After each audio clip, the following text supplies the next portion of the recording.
স্বৈরাচার খুনি হাসিনা যখন তার সন্ত্রাসী বাহিনী দিয়ে পাখির মতো গুলি করে মানুষগুলোকে হত্যা করে, তখন কি তারা একবারও চিন্তা করছিল কোনটা ছাত্র দল কিংবা কোনটা ছাত্র শিবির কিংবা কোনটা সাধারণ মানুষ? তাহলে কেন আমাদের মধ্যে শহীদদের জন্য এত বিভ্রান্তি? কেন থাকবে শহীদদের মধ্যে এত বৈষম্য? জুলাই আগস্টে যারা শহীদ হয়েছেন তারা তো দেশের কথা চিন্তা করেই শহীদ হয়েছেন। হাজারো শহীদের রক্তের বিনিময়ে আমরা পেয়েছি স্বৈরাচার মুক্ত একটা বাংলাদেশ। স্বৈরাচার পতনের 5 মাস পরেও কি আমরা শহীদের আত্মার আত্মত্যাগের প্রতিদান দিতে পেরেছি আজও?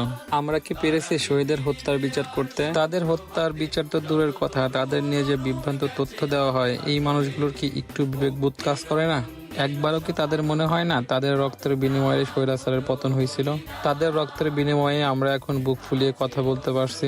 তাহলে কেন এই শহীদদের নিয়ে বিভেদ? তাহলে কেন শহীদদের নিয়ে ভেদাভেদ?